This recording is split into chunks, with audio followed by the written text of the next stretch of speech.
Behind the mask.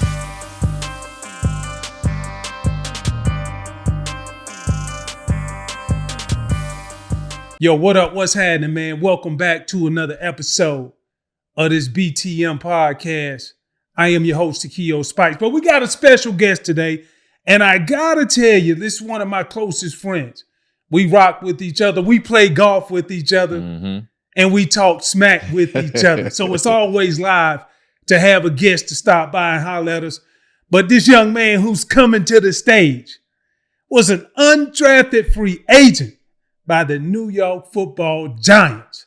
He then went on to become a Pro Bowler, an All-Pro, and a Super Bowl champion. He tied the NFL record for the longest receiving touchdown, 99 yards, by the way, and had an iconic touchdown celebration. Even to this day, you got kids rocking, and especially the kids in the Big 12 Football Conference. Man, y'all, welcome to the Behind the Mask podcast. My dog, Victor Cruz. Appreciate you, dog. That was a hell of an intro. I gotta take that one on the road. Yeah, shit, take me on the road, I gotta man. bottle that one up. Take it with me. Yeah, we'll make it work, bro. Hey, so we gonna jump right into it, bro. Okay, let's do it. I appreciate the time, man, as always, because plenty of things that you could be doing. We know you be traveling everywhere, but you chose to be here, and that's always great. I want to go one thing while reading your intro. I just thought about you were undrafted. Yeah. And for you to go to New York, the biggest stage in any aspect of what you're doing, and you dominated. At what point did it realize or did it come off to you that, man, I'm operating on elite level status? Man, that's a great question. I think it does, because I was undrafted, it didn't hit me because I'm constantly on the grind. You're always trying to prove yourself. You're always trying to, at every level, I make the team. I'm still trying to, okay, I made it. Now I gotta get on the route. Now I gotta get a starting spot. Now I gotta figure out how to continue to climb up the ranks. It's always something coming It's always next. a level up that you gotta overcome, right? So it didn't hit me until probably after the Super Bowl. So that was after my second year in the NFL. And again, I'm climbing up the ranks. I'm doing what I need to do. I finally become a starter, and I, flash in the pan that year. We hit it big. The timing was just perfect with myself, Hakeem Nicks, Mario Manningham, and shout out to those guys, because I always talk about how they had no ego. Like, they could have easily been like, well, he's got this undrafted dude. We don't want him to play, especially Mario, who, I became a starter, essentially replacing him, I guess you can say, but we were a 3-receiver set. That's true. 85% of the time anyway, but on paper, I became the starter if you look at the X position and the Z position. So I always give kudos to those guys, but it wasn't until after we won a Super Bowl and I was able to finally digress and look back and finally take a deep breath and look back at the journey up until that point. And I was like, damn, I was really balling like these last couple. You really put it in perspective a little bit. And you start thinking about how you got there and every step and every, you're breaking records along the way. And you just like, man, I'm really doing this at a high level. So it wasn't until after the Super Bowl where it started to click for me a little bit. High level, but the idea of what we saw next after your score, and you decided to do the salsa, which I think is pretty dope, because you got people of my generation all the way down to like teenagers, bro, who know you for that. Did you ever think that it would become so iconic? Not like this. Like, obviously I knew I was representing my culture. For those of you that don't know, I'm half Puerto Rican.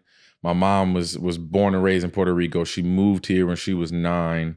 And then, had me when she was 25. So I always grew up in a very Hispanic, very Puerto Rican household, very Hispanic community. Like, I grew up in an area that was predominantly Colombians, but there was all types of ethnicities all over my town, let alone my area. So I grew up in a very Hispanic neighborhood and household.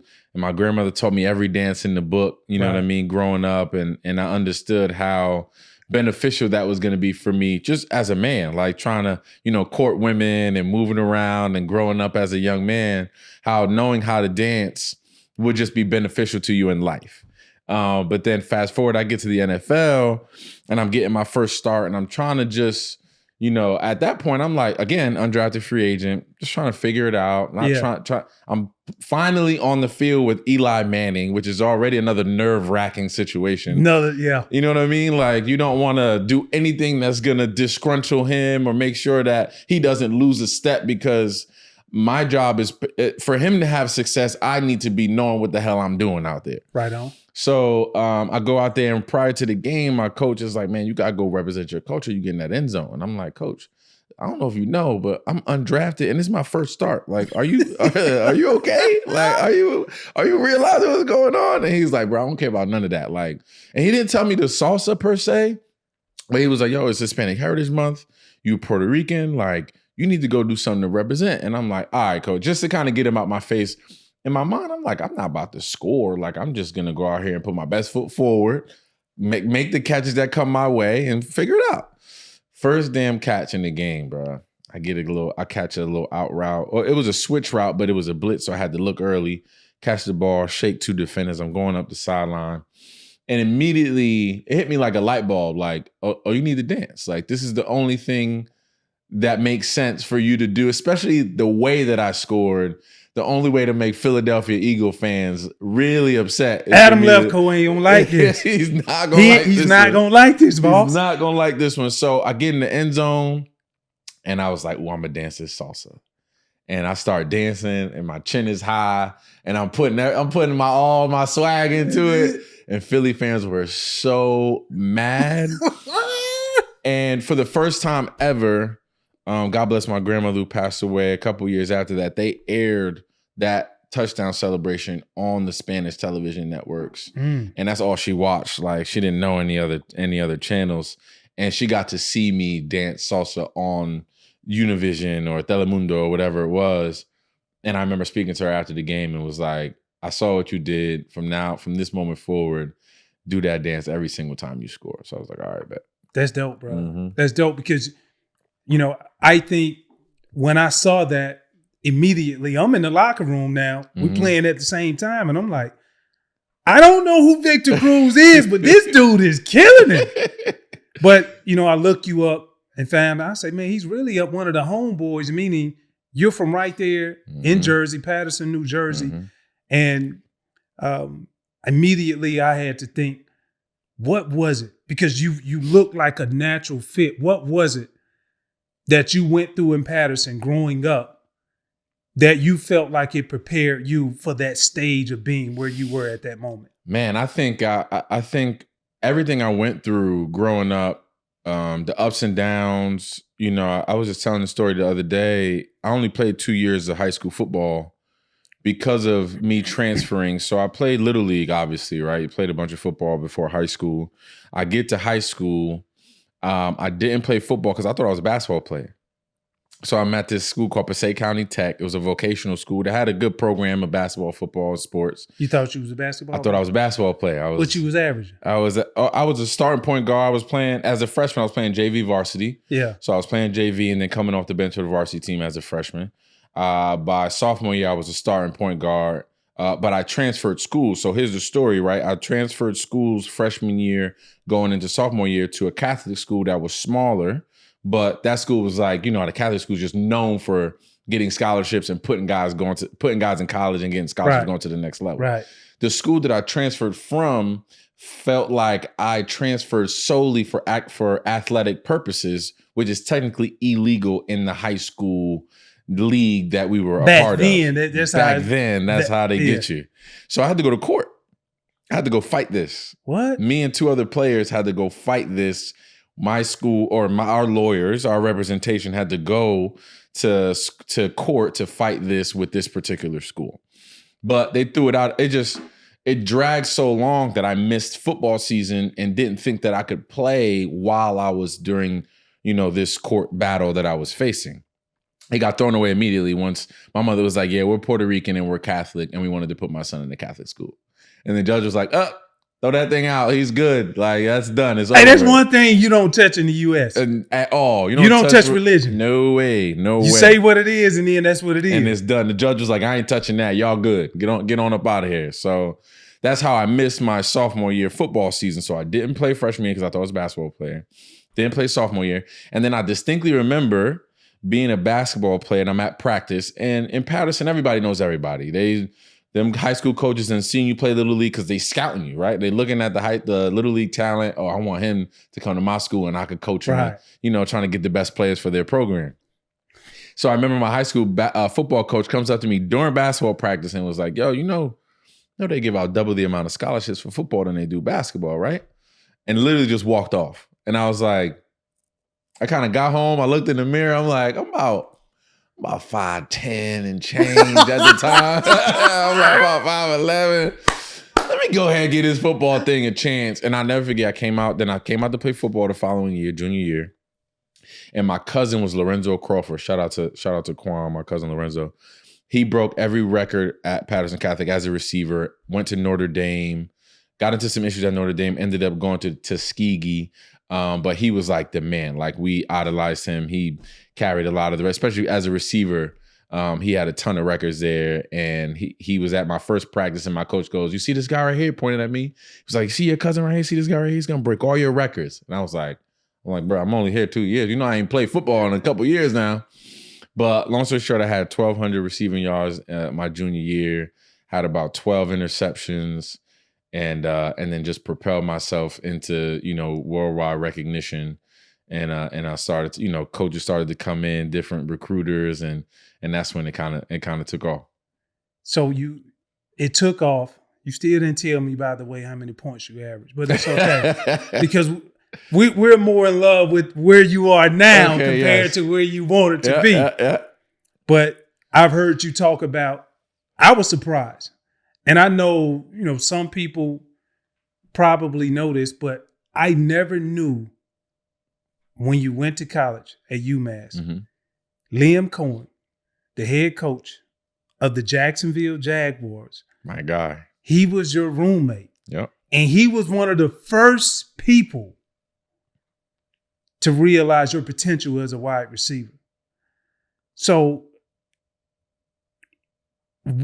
talk to me about that moment, when you guys bonded and he actually said, look, man, I don't know if he said you got an opportunity to go here or whatever, but take me back to that moment. Man, it was, I'm getting goosebumps really just thinking about those moments we shared together, because we went through so much. As roommates, he lost his mom while he was in college. I lost my dad while I was in college. So like we had so many conversations about, kind of our own therapy sessions in our dorm room. And didn't even know it. Just having the conversations, just being like, man, I miss this about my mom. I miss these moments. I'm about to go home for Thanksgiving. I'm about to go home for the holidays. And it's going to feel weird because my mom isn't there. And I would tell him, she's there in spirit. Just try to be as normal as possible. Just go out there and pray and just continue to keep her thoughts and the things she say to you top of mind. She taught you to be a tremendous young man to who you are already. Just continue to live in her light, and I'm sure the rest will follow, and vice versa. He would tell me, man, my dad came up to school my freshman year for our maroon game, when you play our maroon and white game, and he came out there and like watched me play for the first time in college against my other teammates, obviously, but he met Liam, obviously, and like had conversations. My dad had all the swag in the world. He was just a great individual, a ton of energy, and just one of those guys, right? So he always knew when he passed away that Liam was like, yo, your dad was a special guy. And I think he instilled some of that specialness in you as well. So just continue to carry that. So him and I having those bonds in college, man, was next level, and something that we both needed to have in order to just get over that hump together and figure out, now we're the men of the house. Now we got to go take care of our loved ones and be the ones that, take it to the next level and take our legacies and take it to the next level. And then on the field, man, he was one of the most accurate quarterbacks I've ever seen. He still to this day holds a ton of records at UMass. My best day as a receiver in any level. I had 12 catches, 265 yards, and 2 touchdowns, and it was with him. And we were just in such sync. We knew everything that was coming. He was throwing balls on target. I'm catching everything. And it was just a synergy that couldn't be matched. You know what I mean? And I think I owe a lot of my early success in college to him, and getting to know the game of football on another level, seeing it, being in the room with him, whether it be the dorm room or the meeting rooms, hearing his mind and how he talks about the game of football. He was special and saw it in an intricate way even back then. So it doesn't shock me all the success he had everywhere he's been, at Kentucky, at Tampa Bay, and then now being a young head coach in Jacksonville and doing some really special things with them early on has been pretty cool. Yeah. No question, because my first introduction or interaction with him was when he was with Kentucky. Yeah. And I saw how he had guys in, and he had players. I saw how my first interaction is like he had players. Mm-hmm. And at Kentucky, he was designing and running offenses. I thought it was Kyle Shanahan. Yeah. And I was like, who is this guy? Yeah. And I had no idea the connection that you guys had with each other. But to see him now in Jacksonville doing what he's doing, like, I think it's impressive. And, you know, I was going to ask you about his football IQ and what was that, but you answered all of that for me. So I totally thought that was dope. And you said it's not surprising to you that he's in the position of where he's in. I'm going to tell you what's kind of surprising to me. I'm surprised he didn't snatch you up, though. He's because I'm just telling you and I work in my ear. You and I work with each other, and for you to tell me, oh man, I see what happening.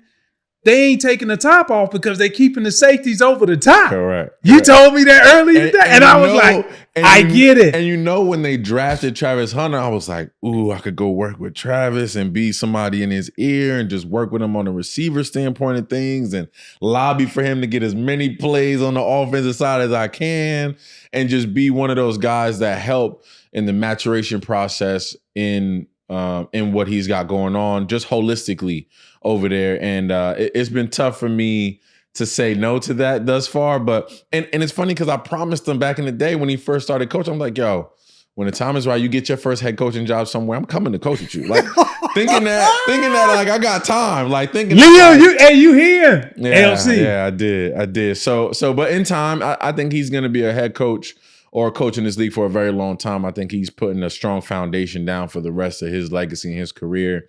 So when the time is right, when I'm done with them boys on TNT on TV, when I'm done, when my kids are grown, I'm gonna go coach with them, man, and ride that journey with them for sure. Yeah, and I definitely know you'll add value, like supreme value, and to be able to see the kids who know who you are today, even as freshmen into college, I definitely think that will pay dividends. Even I go back to your Super Bowl run and just think about the dynamic of what it is to be in a championship locker room. A lot of people don't understand like how vital and important the locker room is. That's where some of the best conversations happen. That's where the therapeutic starts to begin, whether or not if it's in the hot tub, not with each other, pause on that. But I'm talking about like whether or not if you're just in the steam room having conversations. Yeah. We don't know how therapeutic it is. Talk about the influence of what a championship locker room looks and feels and sounds like compared to some places you've been to where it ain't that. Man, that's a great question. I still go back to those, especially particularly that championship run, because I think about the conversations that were being had. I think about the way we were holding each other accountable, and the way that if somebody told you, yo, you need to get your shit together. Like I would distinctly remember Antrell Roll being like, yo, Justin Tuck, you can't be on the snot. There's a difference between being hurt and being injured. Everybody hurt. It's week 12. Everybody hurt. Everybody's hurt. Are you injured? If you are injured, then cool. Like, go ahead and be on the side and do your thing.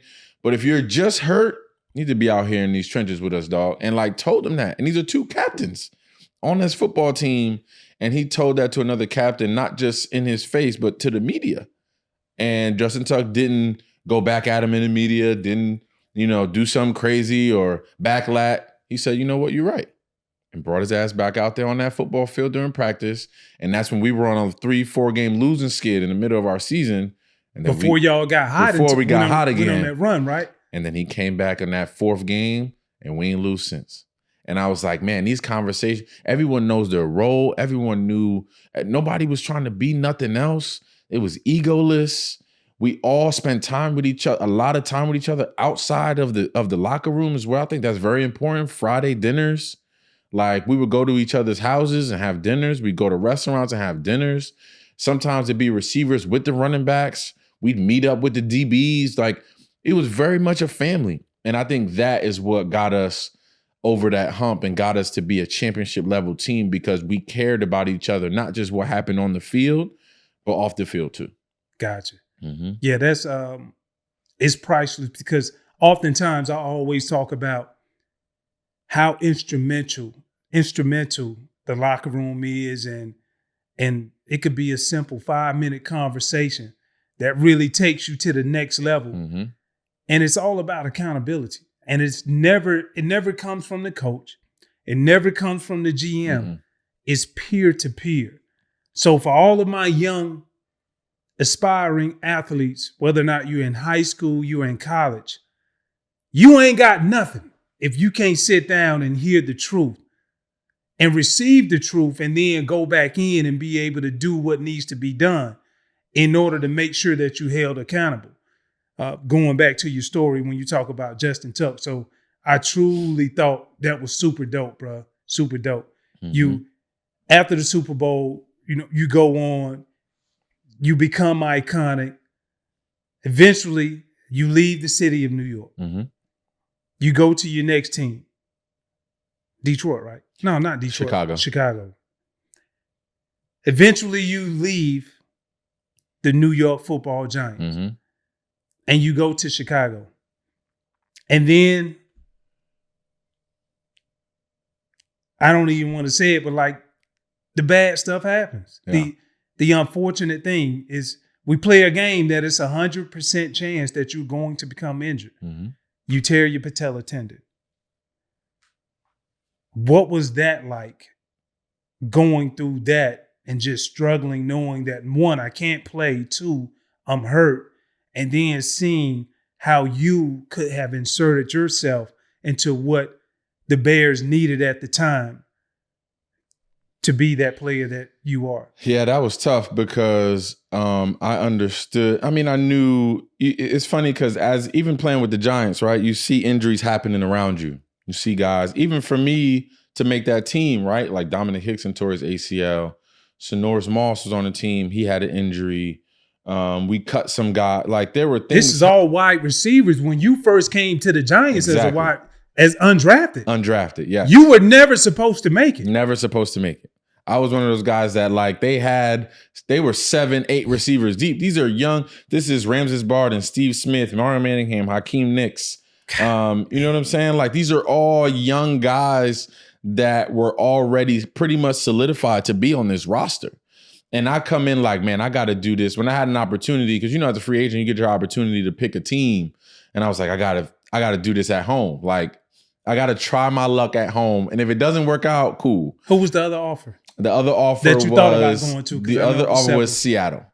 It was hell no. I was just like, I ain't going that far. I don't even know nobody in Seattle. Like, I need to stay right here at the crib and figure this out. So I see injuries happening around me, and part of you is like, that ain't gonna be me, right? Like, I'ma just lock in. I know my body. You're young. I'm 22, 23. I'm like, that ain't gonna be me. So I play a couple years, and then sure enough, like, it was untouched. I go up for a pass, and there's nobody even around me. I'm wide open, and I go to muster up the energy to jump, and I just feel my knee pop. And I was like, man, like just untimely, just something you don't think that's gonna happen to you.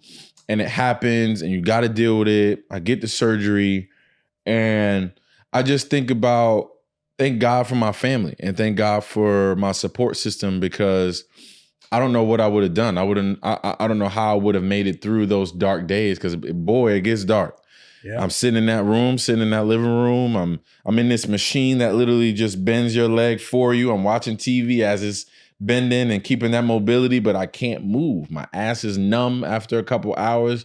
I want to get up, but I got to crutch over to the kitchen just to stand up for a little bit. Like, and if it wasn't for my family, if it wasn't for my brother, my lady at the time, my daughter even who was young, getting me up, giving me energy, taking me places out the house just to get some fresh air, just to move around and just to maintain that mental strength that I needed during those times, it would have been rough for me. So, and then that's off the field. And then on the field, you think about, you see the team having these voids, and you look at the receivers, you watching every game, you just seeing how you could be affecting this team or you could be helping this team. You know what you can bring to the table. And it just sucked, man. It was one of the worst experiences of my life. You never want to be hurt. I never wanted to feel like that feeling of being on the sideline and being up in the rafters, just watching the game, and you're helpless. You don't even feel like you're part of the team. You know what I'm saying? You're not there every day. You come in through the side door to get treatment. You leave out the same side door. You barely see your teammates. They're on the practice field. You come in, get your food. You don't even want to see your teammates because they're going to give you that pity look. You just don't even want to be around. And you don't even want to hear the comment like, hey, man, how you feeling? Oh, man, yeah, how you feeling? Yeah, I'm feeling how I'm supposed to be feeling. I can't bend this motherfucker. I haven't been able to bend it for 6 weeks. Yeah. How you think I feel? I want to go home. I want to pop 2 more ibuprofen, and I want to sit back in that machine that moves my leg for me. Like, that's what I want to do. I'm going to tell you now, that's what I didn't do. Yeah. When I tore my Achilles, like I took them ibuprofen in the beginning. Mm-hmm. Them boys had your boy stopped up. Yeah, I can't mess with that. That's true, bro. I couldn't even get to. I said, "No." Yeah, it was bad. I went on a 6-day streak, man, holding everything in, boy. I couldn't do it. Nah, that's so true. Your burp starts stinking and stuff. I can't. That's bad. It's you bad went news. through it too. It's bad news. What you think about? How many times did you actually look at other receivers who had the same injury? Just doing research and was like, man, because I remember for me when I tore my Achilles at the height of my career, just came off of 2 Pro Bowls, 2-time All-Pro.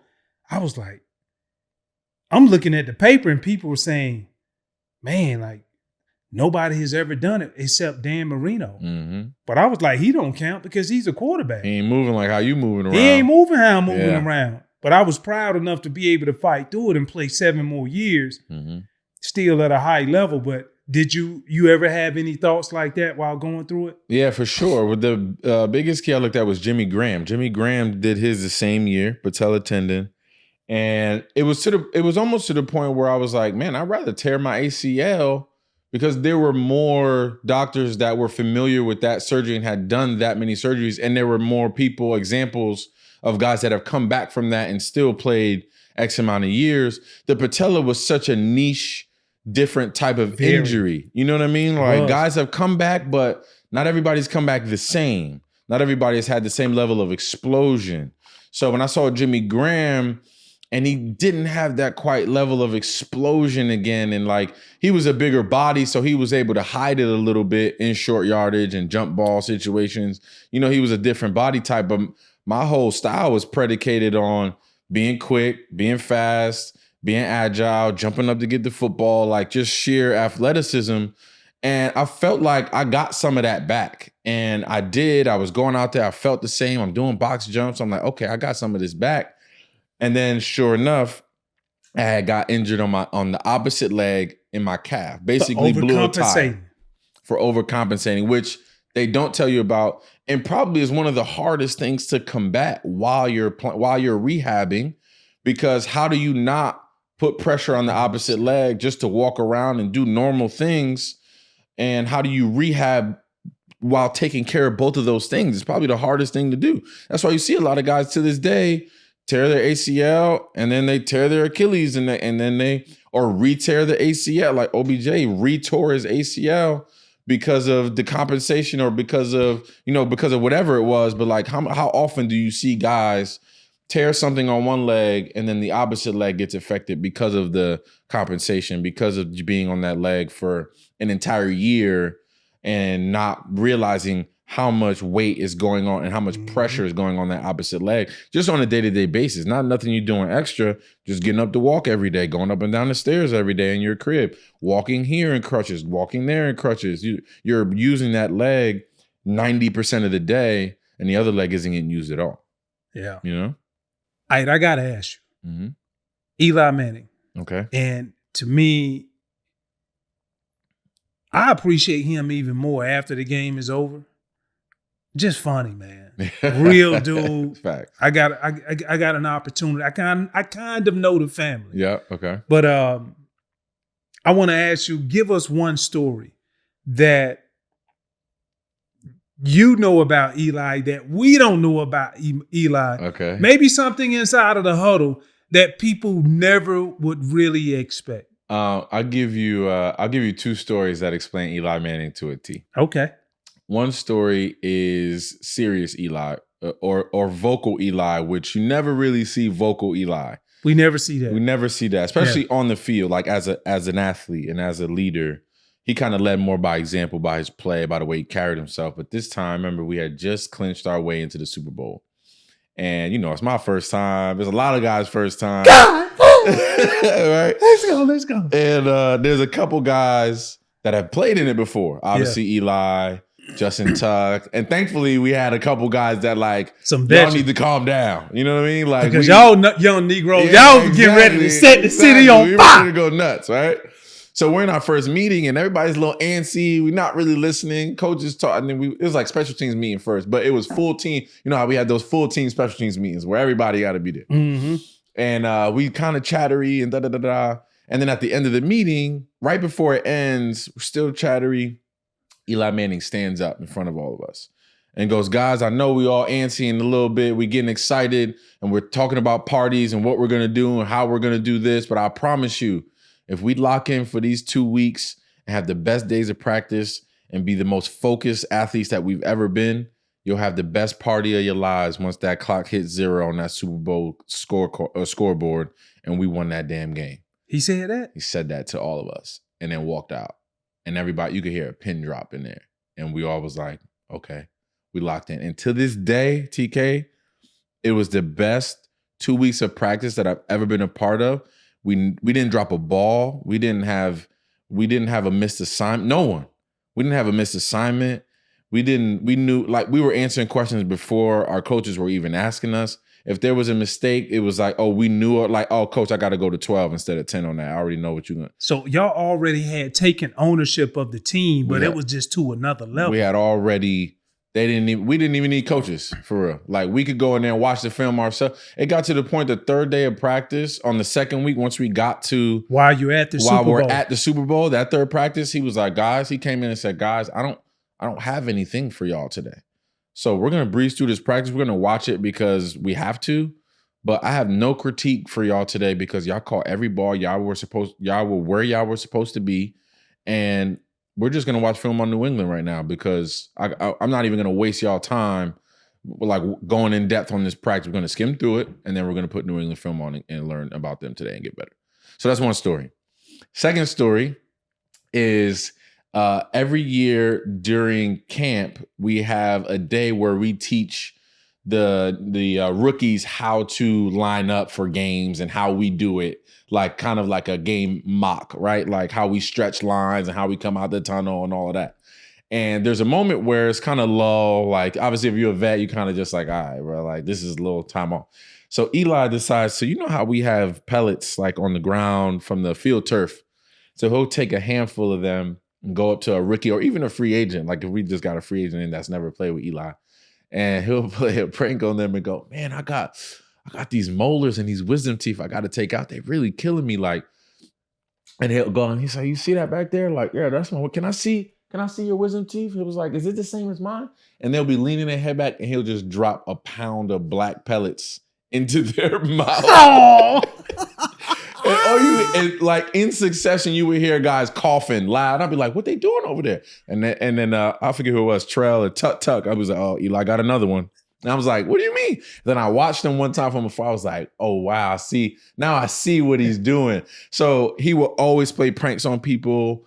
I mean, he even changed like Joe Shane when he got appointed to GM and he came into the cafeteria and he would leave his phone. Like, you find your spot at the cafeteria, leave your phone, go get your food. So Eli picked his phone up. Of course, he guessed his password because it was his birthday. Goes and puts his birthday in, opens the phone, changes his entire phone. He did it twice to him, changes his entire phone to Japanese. So now he can't get in. He has no idea how to get his phone. That's just dirty. And then the second time he did it. That's dirty. The second time was even worse. The second time he did it, he changed you can go into your keyboard and change keywords. So he changed "and" to like vagina or something, right? Like twice. So every time he typed "and this and that," it was like, why is vagina what am I doing? And he had no idea how to even do that or change it. He was like, why does vagina keep coming up every time I type the word "and"? Like, he was so tight. So those are the type of pranks. That's Eli Manning in a nutshell right there, man. Hilarious. No, man, and it makes sense. Mm-hmm. That's the family. And I got a pretty good relationship with Peyton. Yep. We clearly came out the same year in college, played each other in the SEC championship game. And we always, we text What's each other. What's it like preparing for it? Now I got to get my interview on. What's it like preparing for college Peyton? And we'll get to the league because I remember, obviously, college Peyton was like that guy, right? So what's it like being in college and preparing to play a quarterback of his caliber? It was... All right, so Bill Oliver, defensive coordinator for Auburn, one of the best to ever do it. I remember him coming in that week, and he said, look, I'm telling you like this. If you don't disguise the exact way that I tell you, Peyton Manning is going to find out where the one-on-one is, and he is going to eat your ass alive. No pause either. And so we were just like, most of the time we be like laughing, like, oh, he said that. Yeah. No, he was dead up. And he repeated himself. I'm telling you, he's going to embarrass you. You want to go to the league, right? This is where he got our attention. We were like, yeah, coach, we want to go. Listen to what I say. Because he will find out where the one-on-one is. This guy is so smart, he can set the protections. And so we went back and we had a film session. And so from looking at that, that's what made it real. Yeah. So we lost against him by 1 point. But that was the thing that I remember playing against him, was that the ultimate leader, the ultimate guy when it comes to preparation, as far as knowing what you're going to do or what the opponent is going to be in every situation. And he would find out a way to be able to check it. And you knew if you showed your cards too early, he was going to burn you. Wow. Like it was like a game of inches. Like I remember one time I remember leaning and tilting, and I took a step, let you know, and y'all know like, oh, he coming. 100%. So I tried to play it off. I tried to be like, I pulled up the tongue of my shoe. Like I was trying to like, hold on, I don't want him to see it. We got you, boy. He was like, 55 is hot. He's coming. He was talking to Nash. You know what I mean? So like Peyton Manning, man, he was the ultimate leader when it comes to being prepared, knowing what's going to happen. And we almost beat him. God damn it. I won MVP of the game, of the SEC championship game, and we lost. That's crazy. Only happened 2 times ever. And so, but the good thing is I'm proud of that, but I'm not proud of the fact that he can walk around. And I want to say, no, they didn't play for the national championship. I think they played the next game and got beat down. But that's what it was, man. He was that competitor. And even when we got to the league, bro, he was the same way. I was used to it. Yeah. So I knew it, and I had to tell guys like, bro, while you back here, grab what coaches say, grab assing around, like, man, lock in, bro, because he gonna eat you up. Yeah. And if you ain't locked in, the game could be over by halftime. So that was one of the things that I remember most. I want to ask you this last thing about just going into football, but like, man, when y'all won that Super Bowl, bro, like, talk to me about what is it like being like kings of New York? Oh, man. Like the nightlife. Oh, man. I want to know about the parties. I want to know about the city. You ain't got to give me your detail, but give me some detail. I don't like how your face just switched up for the nightlife talk. I mean, I was lucky because I grew up in it. So I knew how to navigate it a little bit differently than guys that were coming from Florida and LA and just different places that may not have known just how to navigate New York City. So I knew how to move. I knew what clubs to go to. I knew some of the guys so we were moving around. The best story I could give you, we go to a place called One Oak, legendary club. Right? I had some of my, I mean to cut you off. One Oak has been good to me. One Oak is a hell of a place, boy. And they ain't got no window. You don't know what time it is in there. No. You could be there. It could be 8 o'clock in the morning and you won't even know. But I remember coming in one time and I'm coming in with a crew. It's about 8, 9 of us. And they like, oh, your owner, this is right after the Super Bowl. I'm talking about maybe the next day. Like we flew back home the following day. I went to bed that night. The next day I'm like, I'm going out. I need to go touch the streets. I mean, we all was like, we going out. And I go in there and I get to the front and they're like, oh, your owner's in there. And I'm like, John Mara is not in this club right now. And they were like, oh, no. Your other owner. And I was like, what? So I'm like, all right. They was like, we're going to bring you to him. We're going to bring you to this table. I'm like, okay. I'm walking to the table. I see a sea of women at what is I'm assuming is his table. And I'm like, where is he at? Like, all I see is women at this table. Right. And they drop me off at the table. And I'm like, here? They're like, yeah. He back there somewhere. And I'm like, and I like fish through. I'm like, excuse me. Yeah. And it's Steve Tisch, our minority owner, with 2 women, God bless him, 2 women like this sitting next to him. And then what scoundrel is sitting next to him, next to the 2 women? O.C. Umenyiora. I said, look at, I stood in front of them with my arms crossed. I was like, look at you guys. You guys are having the time of your lives back here, huh? And they smiled and was like, pour yourself a drink. I said, don't mind if I do. Pour myself a drink, had a good time. They cleared out the booth next to them, got all my people in there, and we had one of the best nights in New York City that I've ever had. And I mean, the who's who of athletes and actors and actresses and recording artists was in there that night. And we partied up until, I don't know, it was 9 a.m. We went to a couple different spots after that and partied till the sun came up. And it was still one of the most iconic nights probably of all time. I've had several, not one, several iconic nights in New York. Yeah. But I've had a few iconic nights with O.C. Umenyiora. Yeah. So I'm picking up what you're putting out. Yeah, if anybody knows, you're going to have a good time. You're going to have a great time. Especially then. Yeah, no doubt. But we'll leave that where it's at. Mm-hmm. I want to go into, for me, after just knowing you and having the relationship with you, family is very important, super important. You have a daughter, Kennedy. Yep. She's playing golf. She's doing her thing, and the thing that you and I both have in common, we're girl dads. Facts. So let's talk about the importance, man. What is the importance to you that you've seen of being a girl dad?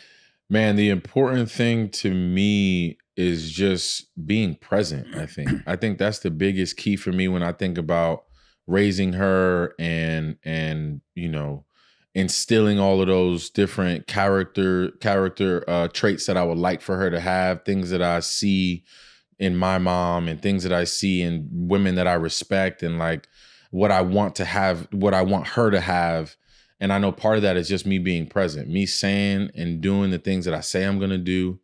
If I'm going to be there every morning to take her to school, I better be there.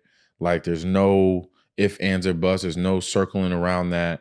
And then just because I've seen the latter, right? I've seen how women are when they don't have their dads present, what they become when their dads aren't in their lives, and the different paths that they go down when their dads aren't in their lives, and how they look for that male leader in others. And sometimes, or most of the time, it isn't in the most outstanding person that they're looking for it in. and they get led astray. So I just always want to be the one that has her best interests at heart, that teaches her these, the ways of the world, the tricks of the trade, and her learning from my mistakes and learning from the things that I've done, so that she can learn from them and see those things, good and bad, stay away from the bad things when they approach her, and lean in on the good things when they come her way. So I'm just happy that I'm able to get her into sports. I think that's a big deal. She loves volleyball. She obviously plays golf. I mean, she had her first hole-in-one about a month ago now, which is insane.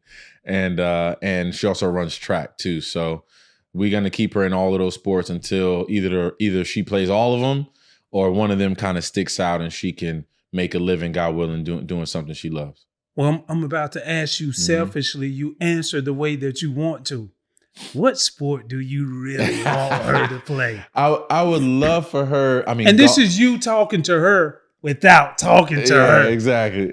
This is I would want her to play golf, to be honest, because I think she's adept and can play those other sports and can get better at them, especially now that like we live full-time in Florida. She can play these sports year round.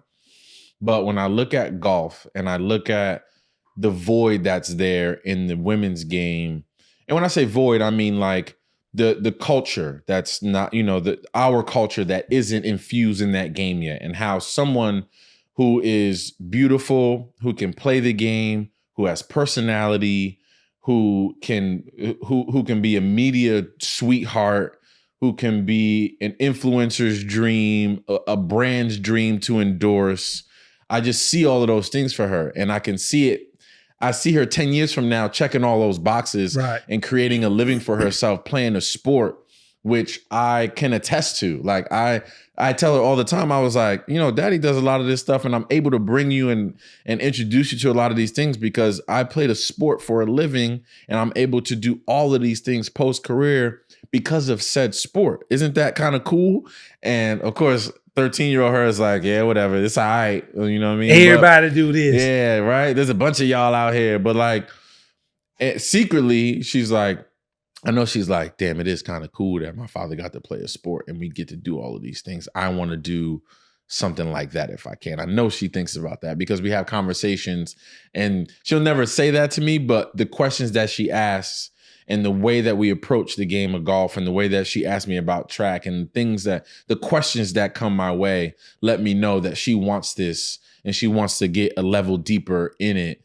And I try to give her all the answers and all the tricks of the trade. I think that's super dope because to me, like, it's only a few things in life, I believe, that brings people together, regardless of race, religion, just simple belief. Sport is one of them. Mm-hmm. And when you look at that with your daughter, that's super dope. So wishing all the best for that. And just seeing her game, like, it's real good. It's real good, bro. Yeah. But like, I love the fact that you and her both play golf. I love golf too as well. So, I feel like we kind of shoot somewhat. It's been a while since we played with each other. Yeah. I feel like you've been ducking from me, dog. Oh, here we go.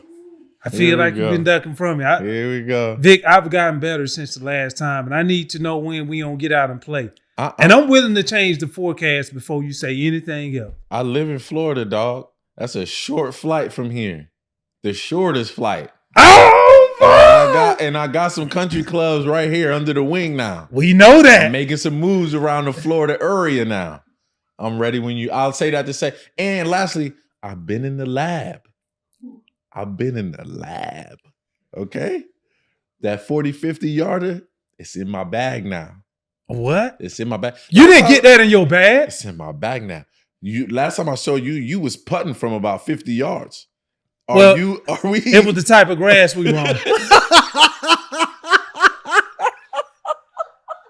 Last time I saw you, I said, oh, that's a little bit more than a Texas wedge. That's an Alaskan wedge from way out there. Well, it was a California wedge, a little bigger.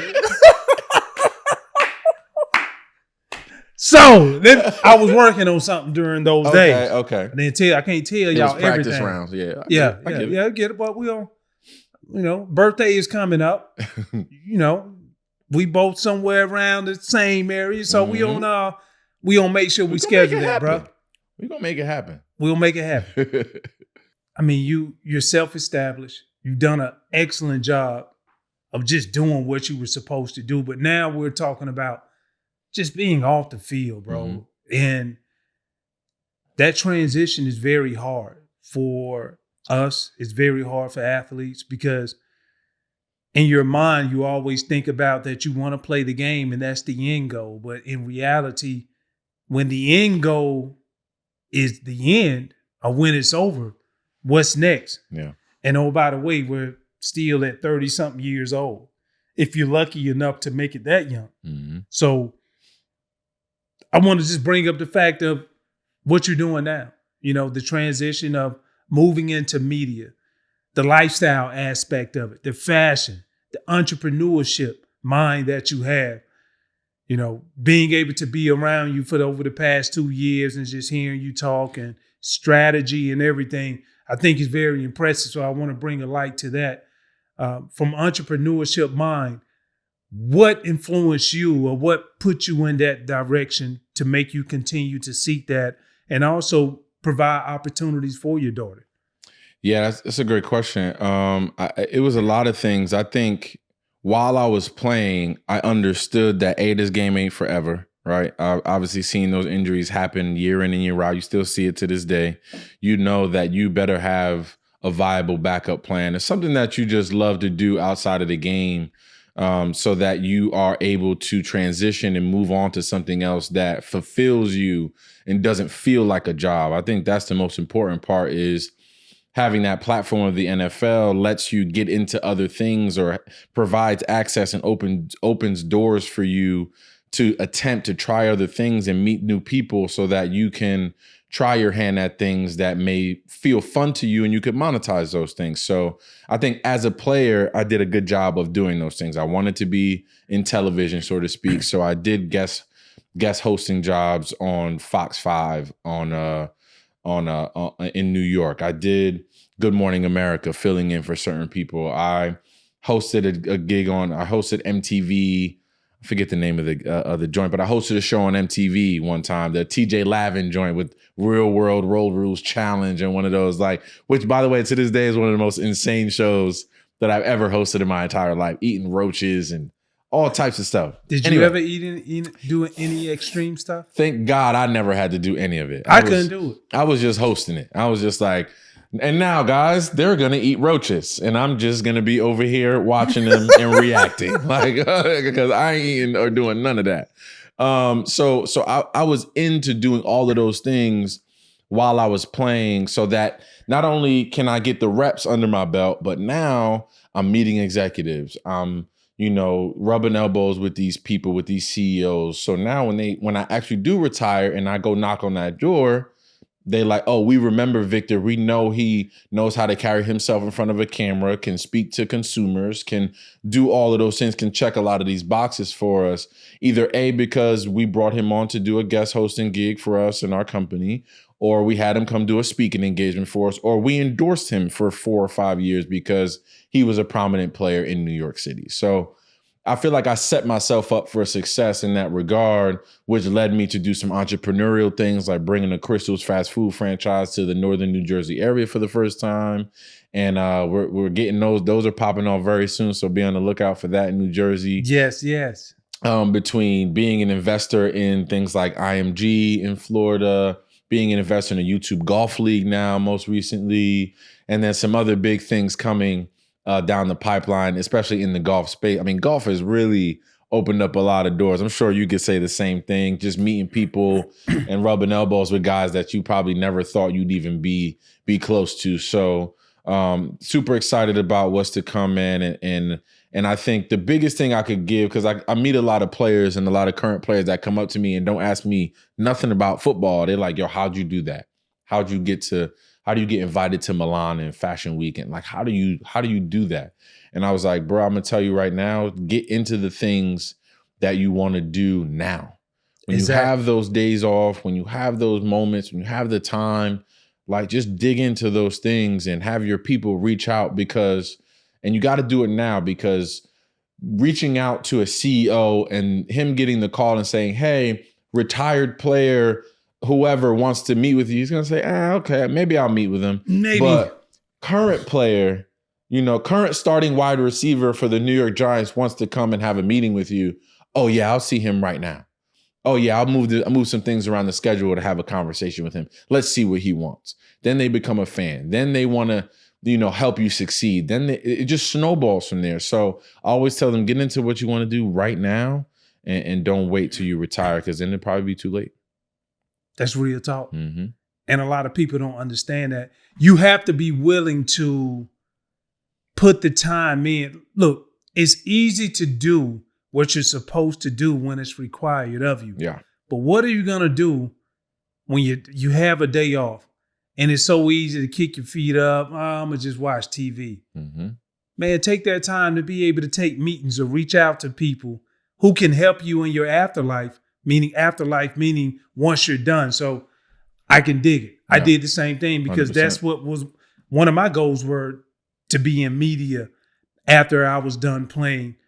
And I had no idea the magnitude of where I'm at now. I never knew that. Yeah. You don't know, but the thing I would say is the more that you can plant seeds along your way or leave breadcrumbs, it's going to come back full circle and gives you the opportunity that you want or you may not want. But at the end of the day, I think one thing that we all can say is all I ever want is an opportunity. Mm-hmm. And you can create those opportunities by doing or laying down the foundation work, as you mentioned. Absolutely. By the way, you crush it on team. I just like to say, I know this is your show. I know I'm sitting, but I would like to say that you are crushing it on our show, bro. You've always you made me step my game up a little bit too, because man, come on, man. Nah, real talk. Because you come in and I come in talking my shit, and I like to talk. But TK came in with some stats and shit one day and has some percentages and shit coming up, and I said, I don't got no stats today. I got to dig a little bit deeper in my bag so that I got more things to talk about. So as the weeks progress, I'm like, let me get some more stats so I could talk my shit a little bit differently. And once I stepped my game up, I could feel Champ wanting to do the same, and it just made everybody better. And I think the way our banter and our back and forth and the way we, just go back and just bounce off of each other's energy has been like incredible. And I could feel the difference from year one to year two and how much better our product holistically between us, and then obviously Adam is the consummate professional and knows how to blend into every conversation. And I feel like our show's only going to get better year in and year out. So thank you, my brother, for even agreeing to even do that show with us all together, because it's just been a fun journey so far, and I'm excited for what's to come. Excellent journey. Mm-hmm. Excellent journey. Nothing short of sensational. Facts. And I truly mean that, because oftentimes you've been in this space for years now. I've been in this space for years, over 10 years now. And to actually say I actually look forward to going to work, like I rocks with Victor Cruz. Like I'm proud to say that. And absolutely. Like bro, I fucks with you. Yeah. Like on some real stuff. Mm-hmm. And so to be able to say that, also Champ, also Adam Lefkoe, and we enjoy doing what we do, like as iron sharpens iron. And that's how I see it. So I want to just tell everybody, shameless plug. Man, make sure you tune in. Yeah. Tune in TNT College Football. We are killing it right now. Facts. And I ain't even exaggerating. We're having a great time. Big 12 football has been the best it's been in a very long time, in my opinion. They're really competing for some real spots in this college football playoff, and it's been fun to be part of that. Been very fun. And we coming for this sports Emmy too. This is my camera right here. We coming for this Emmy. I got a nice place on the mantle, and TK clearly has a lot of space on his mantle to put that Emmy up there. So like, come on, dog. Like, y'all see our product. Y'all see what we got going on. You know what I mean? We got a lot of different segments. We giving people a lot of different energies. Come on. Let me tell you about one of the best segments, though. Mm-hmm. I love when we have player of the game. Yep. And they do the salsa. Yo, it's so good. It be like, hey, man, You get MVP, you got to do the salsa. Victor Cruz. I don't even know how we started that. I think Adam kind of threw it in there. Or Art threw it in there in the beginning. They threw it in the beginning, but it took off. It just took off. It really took off. It's really because crazy. Guys were like, I remember when we started out doing the Mountain West, and this was just a pilot show. Correct. And you hear guys, they was like, hey man, this Victor Cruz. And they was like, they couldn't see us on the other end, but they could hear your name. They were like, hold up. This is like salsa dance, and Victor the Cruz? Energy shifted. Yeah, energy shifted. And when you was like, yeah, you got to do the salsa. They love doing it, man. But nah, man, shout out to you, though, for bringing that, man. I think everybody brings something unique to the space that makes it what it is. So bottom line is we're Emmy hunting. That's what we're doing. So please believe that. Before we let you go, I got to ask you, man, this segment is brought to us, or brought to you, and brought to everybody by Yellowwood. This next segment is called Bringing the Lumber, powered by Yellowwood. Celebrating the hardest hits and toughest tackles on the field, protecting your turf just like Yellowwood protects your backyard from the elements. Find Yellowwood near you at yellowwood.com/BTM. What was the hardest hit that you took or that you even gave? Man, the hardest hit that I took was in the NFC Championship game. And I know you know this person very well. His name is Patrick Willis. And I remember it was we had this read concept where we'd line up 3-by-1. I'd be number 2 in the slot. And our number 3 would be the tight end, and he would go up and run a basic. And then I would run a kind of a 6-yard sit in his wake. I would kind of see where he left. I would go in his wake, sit at 6 yards, and we would try to high-low Patrick Willis, right? Or Navarro Bowman, whoever it was. And I'm sitting there, and I'm like, and I see because I have an option route. If it's man, I keep going. I stay on the move. If it's zone, I sit in that zone, and he's either going to hit me right there, and if someone comes to play me, I break out. Right. So I see it's zone. Everybody's backing up. I'm like, okay, bet I sit right here. And I'm looking like it's zone. The ball shouldn't come to me. It should either go to the basic behind Patrick Willis, or it should come to the outsides if it's probably some sort of 2 or some sort of cover 3 that I'm sitting here in the zone. So I'm sitting there and I see Eli patting the ball. And I'm like, bruh, either throw it now or go somewhere else. Because these 2 mammoths are behind me. And he threw it to me late, dog. And I catch it and I try to go the other way. And as soon as I turned, it felt like a shotgun hit me in the back.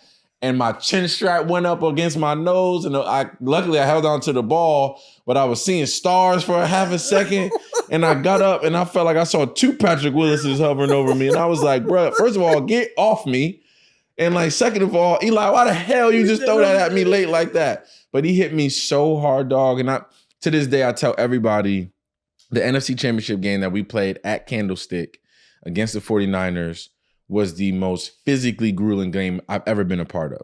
The physicality that we had to play that game with was second to none. And the Super Bowl that I played in next was the most mentally taxing game that I've ever played in.